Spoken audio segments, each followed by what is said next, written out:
안녕하세요. 명쾌한 최원장입니다.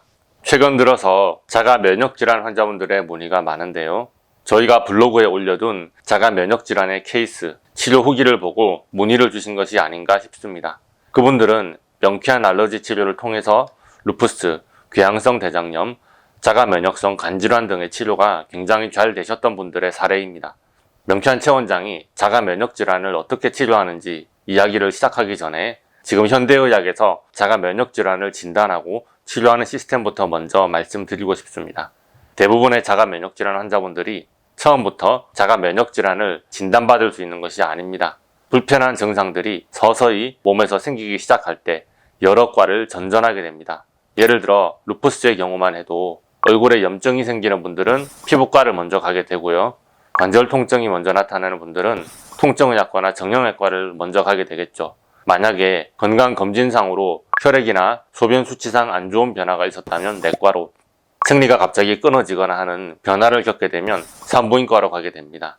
자가 면역질환이 시작되는 그때 당시에 나타났던 특정 증상들을 치료하는 방향으로 과를 정해서 병원을 다니기 시작하게 되겠죠. 처음 진료하는 병원에서도 자가 면역질환을 의심을 할 수는 있겠지만 초진 때부터 그 자리에서 바로 진단을 내릴 수 있는 것은 아닙니다. 보험 규정상 자가 면역질환으로 명확하게 진단이 내려지려면 몇 가지 요건을 채워야 되거든요. 자가 면역에 증상이 있다고 해서 혈액 수치가 나쁘다고 해서 진단을 바로 받는 것이 아니라 대부분 자가 면역 항체가 발견되어야 확진이 됩니다. 그 전까지는 그냥 그 증상을 가라앉히는 대증요법 치료만 받게 될 뿐이죠. 그런데 이 자가 면역 항체라는 것이 발견되는 정도라면 질환이 상당히 많이 진행된 후입니다. 그렇게 증상이 심해지고 나서 그제서야 드디어 자가 면역 항체가 발견되는 분들이 있습니다. 그래서 처음에는 대부분 진단명이 또렷하지 않고 무슨 자가 면역 질환의 의증, 자가 면역 질환이 의심된다, 그렇게만 말합니다. 이런 식으로 일단 진단하고 나서 항체가 나타날 때까지 1년이고 2년이고 항체 검사만 지속하시면서 기다리기만 하는 분들을 많이 봤습니다. 그저 증상에 대응하는 약 처방만 받고 계시면서 말이죠. 그렇게 하다 보니까 당연히 때를 놓치게 되죠. 병이 확실히 나타날 때까지 기다렸다가 그 진단명으로 진단을 내리고 나서야 비로소 해당되는 치료를 본격적으로 받을 수 있고, 그 진단이 떨어지기 전까지는 내 몸이 나빠지는 것을 뻔히 구경만 하고 있어야 되는 그런 이상한 구조를 가지고 있어요. 그리고 자가 면역 질환에 해당하는 치료라고 하면 결국 스테로이드와 면역 억제제입니다. 그리고 원인 불명의 난치성 질환으로 보기 때문에 사실상 스테로이드와 면역 억제제를 계속 복용하는 것이 현대의학의 치료법입니다. 이것이 근본적인 치료가 맞는가 하는 문제는 둘째치고요. 어쨌든 이런 자가 면역 질환들의 경우에 자가 면역 항체가 나타났다고 하면 이미 많이 늦은 겁니다. 완전한 자가 면역 질환이라고 확인을 받은 것이고요. 스테로이드나 면역 억제제를 평생 복용해야 한다는 진단을 받게 된 거죠. 자, 이런 자가 면역 질환을 어떻게 치료할 수 있을까요? 자가 면역 질환은 어느 날 갑자기 나타나는 질환이 아닙니다. 증상이 드러나는 데만 해도 짧게는 몇 년, 길게는 십수년에 걸쳐서 서서히 악화됩니다. 서서히 뭐가 악화되는가? 명쾌한 최원장의 눈으로 볼 때는 알러지였죠. 혹시나 여러분들 눈에 환절기 재채기하고 콧물 흘리는 급성 알레르기가 아니라서 눈치를 못 채셨을 수도 있겠습니다. 그냥 처음에는 내가 먹는 음식에 대한 알러지, 혹은 미세먼지나 매연 같은 환경오염 물질, 새집 증후군이나 화장품 알러지 같은 생활 속 화학물질에 대한 알러지, 세균, 바이러스, 곰팡이, 기생충이나 곤충에 대한 과민 반응으로 시작했을 수도 있습니다. 아니면 주변의 환경들, 심지어는 꽃가루나 진먼지 진드기, 동물에 대한 알러지였을 수도 있고요. 그런 것들에 대해서 서서히 알러지가 하나둘씩 늘어가면서 정신적, 육체적 스트레스를 과하게 받으면 외부 물질의 공격에 대항하는 면역계가 지쳐가기 시작합니다. 외부의 공격 물질이 너무 많이 들어오는데 그런 항원과 결합한 항체 덩어리들을 처리하느라 면역계가 과로하게 되고요. 처리되지 않은 항원항체 복합체, 찌꺼기들이 우리 몸의 어떤 기관에 들러붙게 되면 그것을 처리하다가 우리 몸의 신체 기관들까지 공격하게 됩니다. 어느 순간 공격 대상이 외부로부터 들어오는 알레르겐이 아니라 내 몸의 기관들로 태세 전환이 되어갑니다. 태세 전환이 된 순간에 뭔가 이상한 자가 면역 질환 증상을 느끼게 되는 거죠. 항원 항체 복합체가 관절 부위에 주로 침착된다면 면역계가 관절을 공격하게 되겠죠.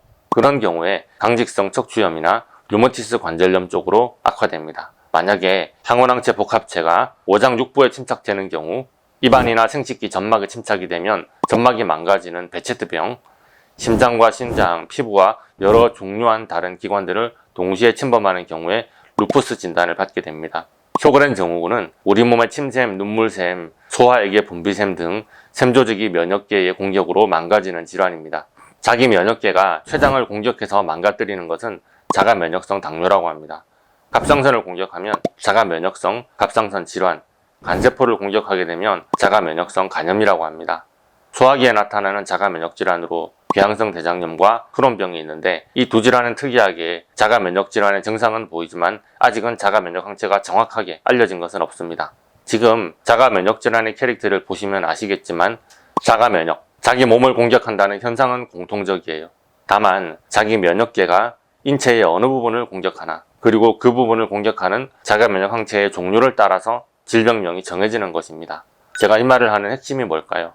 자가 면역 질환으로 악화되기 전에 반드시 알레르기의 증상들이 있었습니다. 혹시나 급성이나 지연성 알레르기가 아니라서 하이퍼센시티비티로 나타나는 민감성 알러지라서 여러분들이 그것이 알러지 증상인 줄 전혀 몰랐을지라도 여러분이 자가 면역 질환 진단을 받기 전에 이미 알러지 반응이 심했을 겁니다. 알레르기를 방치를 하게 되면 그 사람은 서서히 체질이 자가 면역 질환으로 가기가 쉬운 거죠. 자, 저는 이런 알레르기들을 예민하지 않게 만드는 탈감작 치료를 하고 있습니다. 지금 알레르기 질환에서 서서히 자가 면역 질환으로 악화되어가는 과정을 멈추게 해야 됩니다.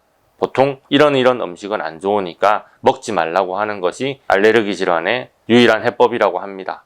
그런데 안 좋은 것을 안 먹는다고 한들 혹시나 그때 당시에는 그 음식을 안 먹어서 자가 면역 질환이 악화되지 않고 상태를 유지했다 하더라도 그것은 치료한 것이 아닙니다.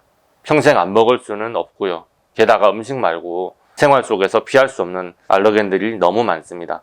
게다가 알레르기가 심한 분들은 아무리 몸에 좋은 것을 먹는다고 한들 그것 자체가 알러지가 있기 때문에 별로 도움이 되지 않는 경우가 많습니다.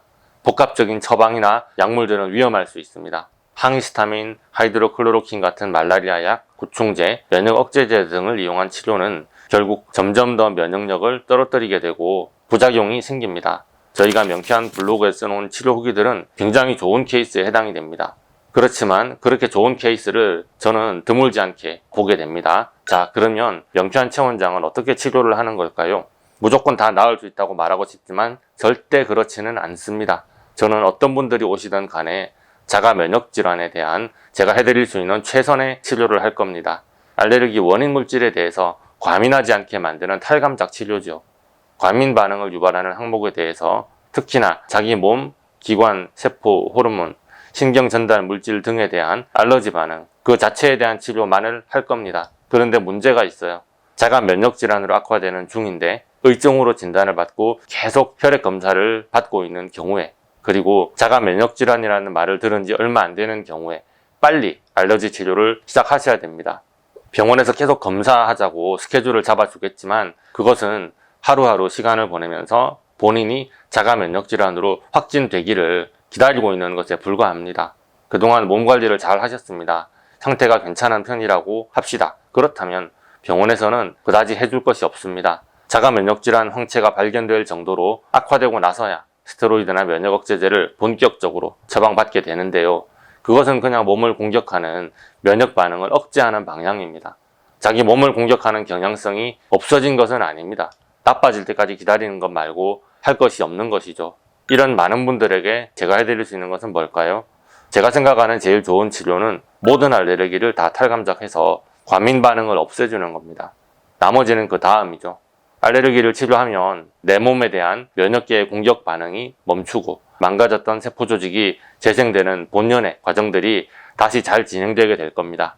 이렇게 자가 면역 질환 의정 진단을 받은 초기에 알러지 치료를 받게 되면 굉장히 희망이 많다고 저는 생각합니다. 조직세포가 이미 많이 망가져 버렸다면 내 몸의 면역계에 의해서 간, 내장, 피부가 다 망가져 버렸다면 아무리 알레르기 치료를 해도 그 조직 자체가 완전히 원래의 모습으로 회복되는 건 쉽지 않겠죠. 그래서 조직이 다 망가지기 전에 몸이 원래 상태로 돌아올 수 있는 힘이 아직 남아있을 때 빨리 오시는 게 좋습니다. 그것이 알러지 치료의 예후를 크게 결정하게 됩니다. 오늘은 자가 면역 질환에 대해서 두리뭉실하게 설명을 드렸습니다. 다음부터는 각각의 자가 면역 질환별 특성을 설명드리면서 해당되는 이야기를 좀 더 자세하게 해보도록 할게요. 궁금하신 내용이 있으시면 댓글 달아주시고 네이버 톡톡으로 문의하셔도 됩니다. 오늘의 영상이 도움이 되셨다면 좋아요, 구독, 알림 설정 부탁드립니다. 감사합니다.